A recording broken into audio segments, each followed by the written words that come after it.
ভোটের মুখে এই শীতেও চড়ছে রাজ্য রাজনীতির পারদ।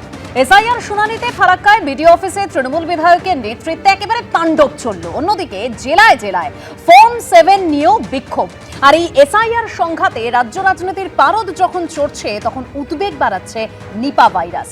আমরা আলোচনা শুরু করব। আলোচনার জন্য আমাদের সঙ্গে স্টুডিওতে অতিথিরা রয়েছেন। তবে আলোচনা শুরু করার আগে আজ ফারাক্কা বিডিও অফিসে এসআইআর শুনানি চলাকালীন যে ঘটনা ঘটলো, যেভাবে ভাঙচুর চালানো হলো, দেখাবো সেই ছবি। দেখুন।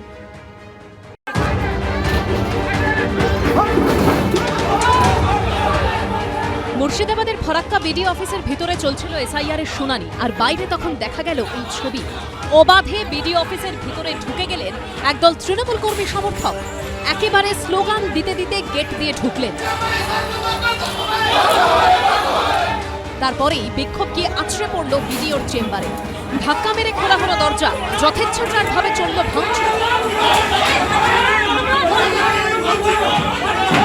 আর গোটা ঘটনা ঘটল ফারাক্কার তৃণমূল বিধায়ক মনিরুল ইসলামের উপস্থিতিতে। কেউ লাথি মেরে, কেউ ছুঁড়ে ফেলে দেন চেয়ার। তছনছ করে দেওয়া হয় গোটা ঘর। বিক্ষোভকারী তৃণমূল কর্মী সমর্থকদের অভিযোগ, এসআইআর এর নামে সাধারণ মানুষকে হয়রানি করা হচ্ছে। চরমে বিশৃঙ্খলার জেরে বন্ধ হয়ে গেল শুনানির প্রক্রিয়া। অভিযোগ, বিডিওর চেম্বারের পাশাপাশি এদিন ভাঙচুর চালানো হয় ইআরওর চেম্বারে। এখানেই প্রশ্ন উঠছে, বিডিও অফিসে তৃণমূল বিধায়কের নেতৃত্বে একদল কর্মী সমর্থক ঢুকে ভাঙচুর চালালো, পুলিশ কেন বাধা দিল না? তাহলে কি শাসক দলের কর্মী সমর্থক বলেই পুলিশ নিষ্ক্রিয় থাকলো?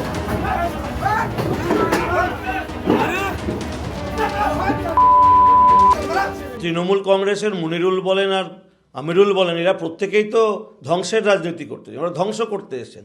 ওরা ভারতকে সুরক্ষা দেওয়ার জন্য, ওরা তো ভারতটাকে আলাদা করতে চাইছে। তার নেতৃত্বে বিডিও অফিস ধ্বংস হবে, এটা তো স্বাভাবিক। পুলিশ প্রশাসন দাঁড়িয়ে থাকে কেন? পুলিশ প্রশাসন দেখতে পায় না যে একটা বিডিও অফিস ভাঙচুর হচ্ছে, আটকাতে পারে না? এটা অন্য পার্টির লোকরা তো বিডিও অফিসে ঢুকতে দেয় না। রামের যখন নাম শুনছে তখন উনি বলছেন আপনার কিছু লাগবে না, আর রহিমের যখন নাম শুনছে তখন 14 গোষ্ঠীর ওর খতিয়ান চাইছে। এই টিচারিটার নির্বাচন করেছে, আর ফারাক্কার মানুষকে বাঁচাতে গিয়ে যদি গুলি খেতে হয়, মনিরুল ইসলাম আগে গুলি খাবে। যদিও ভাঙচুরের সময় এদিন ফারাক্কার বিডিও তার চেম্বারে ছিলেন না, তবে তিনি জানিয়েছেন তার চেম্বারে ভাঙচুর করা হয়েছে। এ নিয়ে প্রয়োজনীয় পদক্ষেপ নেওয়া হচ্ছে। রাজীব চৌধুরীর রিপোর্ট, এবিপি আনন্দ, মুর্শিদাবাদ। অর্থাৎ আপনারা ছবি দেখতে পেলেন, তৃণমূল বিধায়ক তার নেতৃত্বে কিভাবে হামলা চলেছে। একদল তৃণমূল সমর্থক একেবারে বিডিও অফিসের ভেতরে ঢুকে গেছেন। আপনারা সেই ছবি দেখতে পাচ্ছেন। আমি একটু কৌশিকদার কাছে আসবো। কৌশিকদা, একজন জনপ্রতিনিধি, তার এরকম আচরণ, যিনি আইন প্রণেতা, তার নেতৃত্বে বিডিও অফিসে এভাবে ভাঙচুর চললো? দেখুন, প্রথমেই আমরা বলি যে তৃণমূল কংগ্রেস কখনোই কোনো দলগতভাবে হিংসাশ্রয়ী ঘটনাকে প্রশ্রয় দেয় না বা হিংসায় বিশ্বাস করে না। কিন্তু সেটা বলেও বলছি, এসআইআরের নামে পশ্চিমবাংলার জনগণের উপর যে অকথ্য অত্যাচার গত 20 দিন ধরে নির্বাচন কমিশন করছে, সেটা সম্পূর্ণরূপে সহ্যের বাইরে চলে গেছে। সারা পৃথিবী জুড়ে আপনি দেখুন, ইস্ট থেকে ওয়েস্ট জনরোষ হয় কেন? সেই সাম্রাজ্যবাদের বিরুদ্ধে আন্দোলন হয়েছিল কেন? এই কারণগুলোর জন্যই আমি আপনাকে এই মুহূর্তে বসে আমার এক রুগীর স্ত্রী, যার 60 বছর বয়স, তার ফোন নাম্বার দিতে পারি। কলকাতায় আপনি ব্যক্তিগতভাবে ভেরিফাই করতে পারেন। কলকাতার একটা উদাহরণ দিচ্ছি। বেলা 12টার সময় 23শে ডিসেম্বর ওনাকে এসআইআরের জন্য ডাকা হয়েছিল। রাত 11টায় উনি ছাড়া পেয়েছেন। উনি বলছেন আমি অজ্ঞান হয়ে যেতাম। আজকে 3টে জিনিস আপনারা দেখুন। একটা হচ্ছে লজিক্যাল ডিসক্রিপেন্সি। এটা বিহারে কেন হলো না? কৌশিকদা, আপনি যেটা বলছেন যে তৃণমূল সমর্থন করে না, আপনি আবার বলছেন মানুষের হয়রানির কথা। হ্যাঁ, একদম মানুষের হয়রানি হয়েছে, বিভিন্ন জায়গা থেকে সেই ছবি ধরা পড়েছে, কিন্তু তার জন্য এইভাবে ভাঙচুর করা যাবে? দেখুন, আমরা একটা কথা বলতে চাইছি, খুব পরিষ্কার এবং দ্ব্যর্থহীন ভাষায় বলতে চাইছি। সেটা হচ্ছে যে আপনি যদি জনগণকে অত্যাচার করতে করতে এমন সীমায় নিয়ে যান, এটা কিন্তু সায়েন্টিফিক, বৈজ্ঞানিক এবং মনস্তাত্ত্বিক বিধায়ক মানে মনিরুল ইসলাম, তার নেতৃত্বে, তার উপস্থিতিতে আপনি মনে ছবিটা দেখেছেন? না, আমি আপনাকে বলি সেখানে মনিরুল ইসলাম নিশ্চয়ই করে এই মবকে ঠেকানোর চেষ্টা করেছিলেন। আমরা পূর্ণাঙ্গ এই বিষয়ে জানবো। কিন্তু আমি বারবার একটাই কথা বলছি, আপনি যদি আমাকে মারেন, আমার কিন্তু নিজেকে ডিফেন্ড করার অধিকার রয়েছে। এই ক্ষেত্রে আমরা যেটা বলবো, আমি আবারও বলছি, এক সেকেন্ড বলতে দিন। সেটা হচ্ছে 15 দিন ধরে যে অত্যাচার হচ্ছে, সেই অত্যাচারের বিহিতটা কিভাবে হবে ভারতবর্ষে সেটা তো বলতে হবে। তাহলে আপনি একতরফাভাবে মানুষের উপর অত্যাচার করে যাবেন আপনি কেন্দ্রে ক্ষমতায় আছেন বলে, তার জন্যে কোথাও কোথাও জনরোষ হতে পারে, এবং জনরোষ আমরা আবারও বলছি আমরা কোনো হিংসাকে তৃণমূল কংগ্রেস প্রশ্রয় দিইনি এবং আমরা দেবেও না। আমরা আইনি পথে এটাকে আটকাতে চাইছি। সুপ্রিম কোর্টে মামলা হয়েছে, আপনি জানেন, ডেরেকদা মামলা করেছে।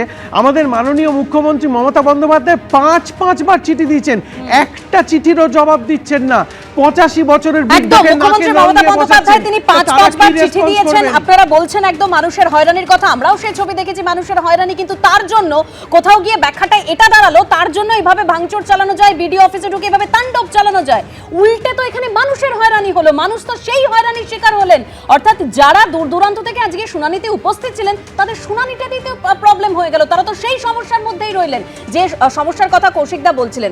আমি সুব্রতদার কাছে যাব। সুব্রতদা, এই ঘটনা তো নতুন নয়, আগে ডোমকলে আমরা দেখেছি, মুর্শিদাবাদ, সেই মুর্শিদাবাদেই আমরা দেখেছি। তবে তারও আগে আমরা যদি একটু শুরুর দিকে চলে যাই, তখন বিএলওকে কিভাবে হুমকি হুঁশিয়ারি দেওয়া হয়েছিল, একেবারে সেই মানে বক্তব্যগুলো পরপর মনে রয়েছে আমাদের।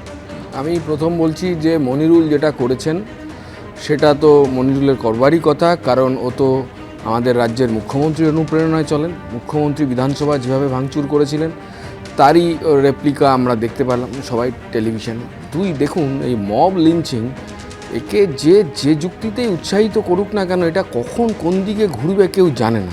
ফলে এই মব লিঞ্চিংকে কোনো কিছু দিয়ে ডিফেন্ড করাটা যে কত ভুল সেটা নিশ্চয়ই আগামী দিনে প্রমাণ হবে। এবার আমি আসি এই এসআইআর নিয়ে কথায়। দেখুন, এসআইআর নিয়ে কথা দুটো। এক নম্বর হচ্ছে ফর্ম 7 বিধানসভা ভিত্তিক কত সেটা সংখ্যা আপলোড করতে হবে। 2, আমরা যেটা দেখেছিলাম ফার্স্ট ফেজ এসআইআর শেষ হওয়ার পর যে 58 লক্ষ সামথিংয়ের নাম বাদ গেছে, আর কত 1 কোটি কিছু লক্ষ তাদের মেলেনি, তাদেরকে হিয়ারিংয়ে ডাকবে। তাহলে এখন যেটা জানা দরকার যে মোট হিয়ারিংয়ের নোটিশ কত দেওয়া হলো, সংখ্যা কত। তাহলে কি ওই যে নামগুলো 1 কোটি সামথিং যাদের নোটিশ হওয়ার কথা ছিল তার বাইরে আরও নতুন নাম যোগ হলো? তাহলে সেই নতুন নামগুলো এলো কোথা থেকে? এখন এগুলো না, আমি শেষ করি। এখন যেটা দাঁড়াচ্ছে যে এসআইআর এর মধ্যে দিয়ে election commission, ECI, exclusion commission of ইন্ডিয়ায় পরিণত হয়েছে, যেভাবেই হোক টার্গেটেড বিধানসভাগুলোতে এটা করা হচ্ছে পরিকল্পিতভাবে। সংখ্যালঘু মানুষ, বয়স্ক মহিলা, তাদের উপরে এই ধরনের হ্যারাসমেন্ট যা ইসিআই সংগঠিত করছে, আর তাকে তৃণমূল বিধায়কের নেতৃত্বে এটা হামলার জন্য তিনি কিছুক্ষণ আগে বললেন যে এটা জনরোষ, মানে কেয়াদি এই যে জনরোষ সেটার জন্য দায়ী আপনারা বলছেন তো যে স্পষ্টভাবে যে মানুষকে এই কারণে বিজেপি আর নির্বাচন কমিশন একযোগে কাজ করছে, আঁতাত রয়েছে তাদের, তার জন্যই মানুষকে এরকম হয়রানির শিকার হতে হচ্ছে এবং সেটা তৃণমূল দাবি করছে। দেখুন, তৃণমূলের বিভিন্ন চুরি জোচ্চুরি ধরা পড়ে গেছে। ফাইল চুরি বলবো না, ছিনতাই বলবো না, ডাকাতি বলবো জানি না, সেটাও ধরা পড়ে গেছে। আর আমরা দেখছি কি এখন জায়গায় জায়গায় তৃণমূল তারা একেবারে নিজেদের কোথাও বিধায়ক, কোথাও লোকাল নেতা, তাদেরকে দিয়ে কার্যত ডাকাতি করছে। কি আবদার না, ফর্ম 7 সেটা নাকি জমা করা যাবে না। অর্থাৎ আপনার যেটা নির্বাচন কমিশন বলা হচ্ছে কোনো আপত্তি থাকলে, ফর্ম 6 হচ্ছে অ্যাডিশন, ফর্ম 7 যদি আপত্তিজনক থাকে সেটাকে বাদ দেওয়া, সেটা করতে দেবে না। যেতে নাহি দিব মনোভাব। কারণ এই যে যারা রয়েছে, এই অযোগ্য বলবো নাকি এখন এই রাজ্যে যারা ভুতুড়ে ভোটার বলবো, ভুতুড়ে মানে আক্ষরিক অর্থেই ভুতুড়ে, তাদেরকে রাখার জন্যে কি মরিয়া প্রয়াস।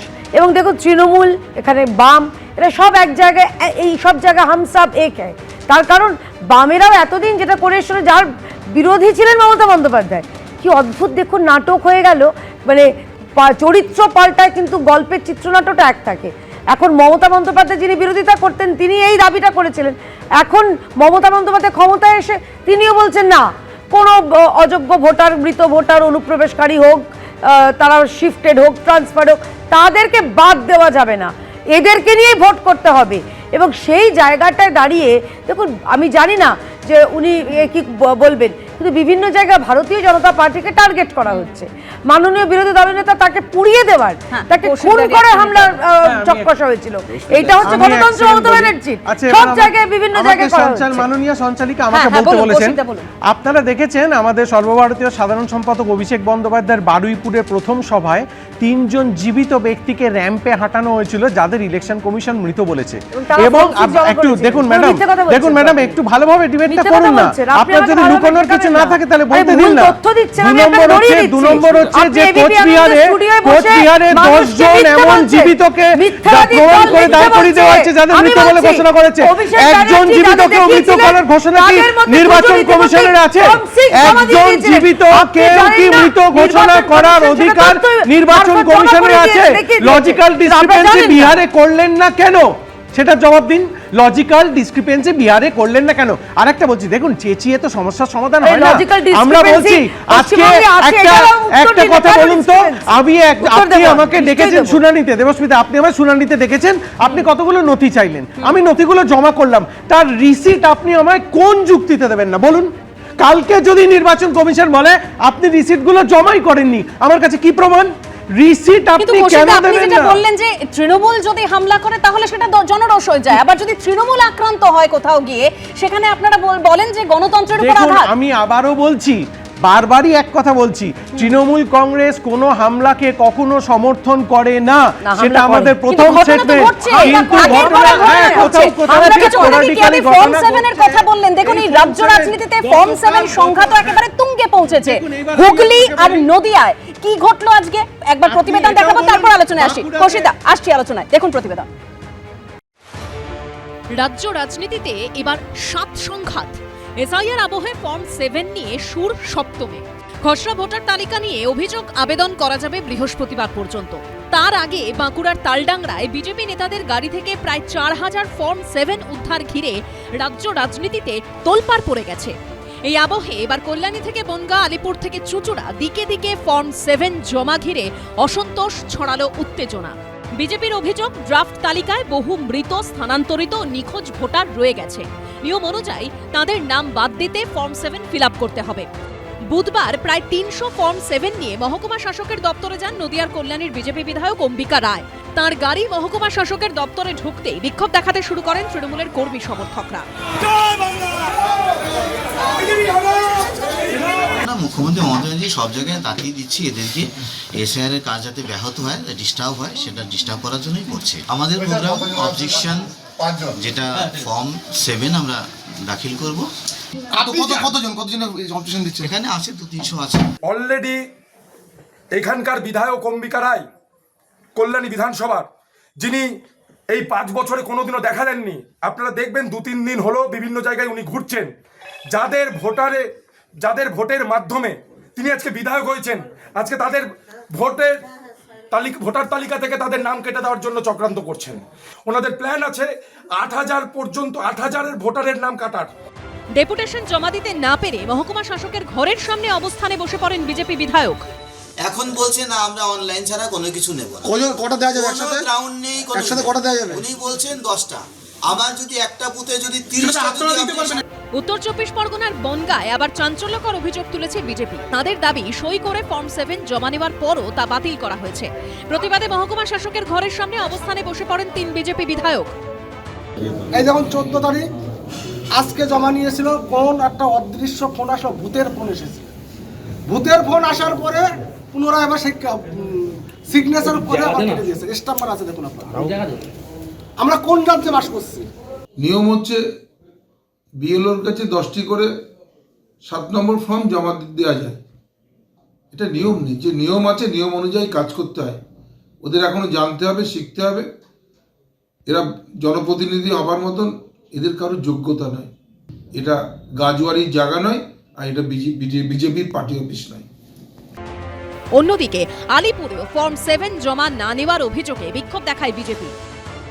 ফর্ম 7 নিয়ে বেহালাপূর্বে যে ইআরও অফিস রয়েছে, সেই ইআরও অফিসের বাইরে বিজেপি কর্মীরা, বিজেপি নেতৃত্ব তারা কিন্তু এখানে এসে পৌঁছেছেন এবং আমরা দেখতে পাচ্ছি তারা এখানে বিক্ষোভ প্রদর্শন করছেন এবং যে বিষয়টা তারা বলছেন, প্রায় 5000 ফর্ম তারা নিয়ে এসছেন এখানে এবং সেটা হচ্ছে ফর্ম 7 এবং সেই ফর্ম 7 5000 তারা নিয়ে এখানে বসে আছেন। এটা আমাদের গণতান্ত্রিক অধিকার, আমাদের যদি কোনো অবজেকশন থাকে সেটা আমরা জমা দিতে পারি। ইলেকশন কমিশনের যে নিয়ম আছে আমরা সেটা জমা দিতে এসেছিলাম, আগামীকালকে শেষ দিন। কিন্তু আমাদের আরও যিনি আছেন তিনি ফর্ম জমা নিচ্ছেন না। তিনি বলছেন, স্পেসিফিক্যালি বলছেন, আমার উপরের নির্দেশ আছে। উপরের নির্দেশটা কে? হুগলির চুঁচুড়াতেও এদিন বিএলএদের সঙ্গে নিয়ে বিজেপির নেতা কর্মীরা ফর্ম 7 জমা দিতে যান। ফর্ম 7 নিয়ে গাইডলাইন আছে, বিএলএ 2 যে আছে ম্যাক্সিমাম 10 কিলো। অন্যদিকে বাঁকুড়ার খাতড়ায় গাড়ি থেকে ফর্ম 7 উদ্ধার হওয়ার ঘটনায় ধৃত 3 বিজেপি কর্মীরই জামিন মঞ্জুর করেছে খাতড়া মহকুমা আদালত। সুজিত মণ্ডল, সমীরণ পাল ও পার্থপ্রতিম ঘোষের রিপোর্ট, এবিপি আনন্দ। আচ্ছা, এই প্রতিবেদনের আগে ঠিক জানিয়ে আমরা আলোচনা করছিলাম ফারাক্কার বিডিও অফিসে যেভাবে তাণ্ডব চালানো হলো একেবারে তৃণমূল বিধায়কের নেতৃত্বে, তবে এখনো পর্যন্ত সেই ঘটনায় কোনো এফআইআর হয়েছে বলে আমাদের কিন্তু জানা নেই। তবে এই যে ফর্ম 7 এর প্রসঙ্গ উঠলো, শীর্ষেন্দুদা দেখুন এসআইআর সংঘাত কোন জায়গায় পৌঁছেছে।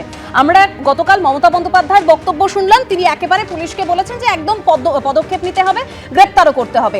সেখানে এই যে বাঁকুড়াতে যেখানে ফর্ম 7 দিয়ে গ্রেপ্তার করালো, তাদের অলরেডি জামিনও হয়ে গেছে। ভোটার তালিকার নিবিড় সংশোধনের জন্য সংবিধানের 324 নম্বরে সরাসরি ইলেকশন কমিশনকে তার ক্ষমতা দেওয়া হয়েছে। এটা ভুললে চলবে না। তেমনি 326 নম্বরেও প্রাপ্তবয়স্ক হলে ভোটার তালিকার নাম থাকবে। 3 ধরনের আজকে রেজিস্ট্রেশন অফ ইলেকট্রাল রুলসের 25 নম্বর অনুচ্ছেদে 3 ধরনের সংশোধনের কথা বলা হয়েছে। আজকে রুল ফর্ম 6, ফর্ম 7 আজকে হয়তো হ্যাঁ ঠিক গাড়িতে এইরকম হাজারটা ফর্ম পাওয়াটা ঠিক না। আজকে যে জায়গাতে বিএলও কিংবা ইআরও এদেরকে দেখতে হবে। ইলেকশন কমিশনই বা বসে আছেন কেন? ইলেকশন কমিশন এই যে কিছুদিন আগে বললেন যে 4 জনের কড়া পদক্ষেপ নিতে হবে, কোথায় পদক্ষেপ নিয়েছিলেন ডব্লিউবিসিএস অফিসার? আজকে ডব্লিউবিসিএস অফিসারকে একজন বিধায়ক যিনি শীর্ষেন্দুদা কড়া পদক্ষেপের কথা বলছেন।